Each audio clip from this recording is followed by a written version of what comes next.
Sang Sabda Menyapa. Renungan Harian Rabu 9 Agustus 2023 disusun dan dibawakan oleh Bruder Alfian Galuh. Selamat mendengarkan. Saudara-saudari yang terkasih dalam Kristus Tuhan, sebelum memulai renungan kita pada hari ini, marilah kita mengawalinya dengan tanda kemenangan Kristus.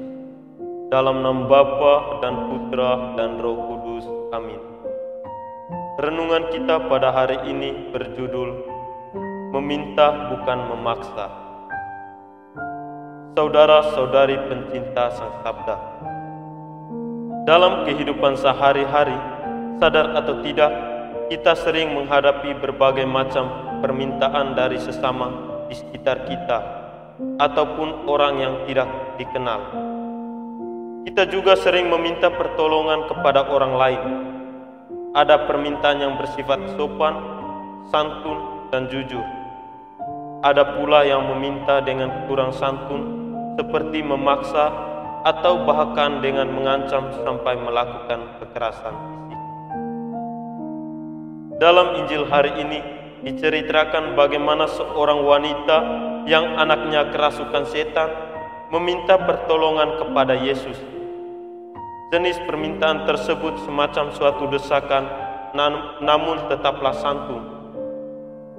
Perempuan itu berkata, "Tuhan, Anak Daud, kasihanilah anakku perempuan yang kerasukan setan dan sangat menderita."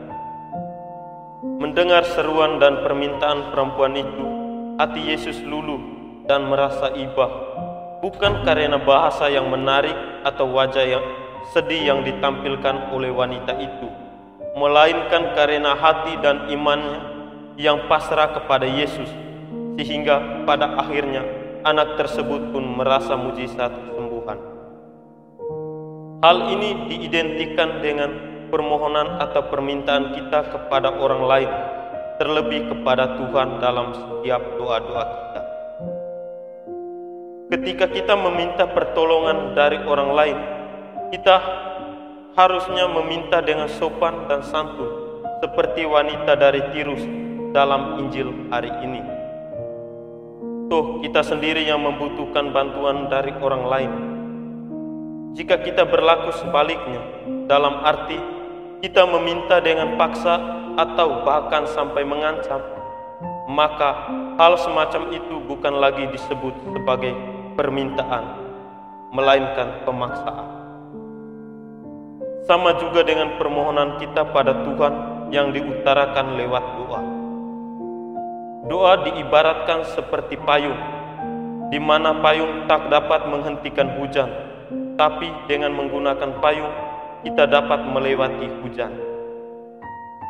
Doa pun demikian, di mana doa secara langsung tidak dapat mengatasi atau mengabulkan setiap permintaan kita. Tapi dengan doa, kita diberi kekuatan oleh Tuhan untuk melewati setiap masalah dalam hidup. Juga kita dimampukan untuk terus berjuang dalam menggapai segala impian dan keinginan. Oleh karena itu, melalui refleksi singkat saya hari ini, saya mengajak kita semua untuk bertingkah santun ketika meminta pertolongan kepada orang lain ataupun kepada Tuhan. Permintaan kita boleh saja bersifat mendesak, tergantung situasi, tapi pada intinya tidak boleh sampai terkesan memaksa, apalagi mengancam. Semoga kemuliaan kepada Bapa dan Putra dan Roh Kudus, seperti pada permulaan, sekarang, selalu, dan sepanjang segala masa. Amin. Dalam nama Bapa dan Putra dan Roh Kudus.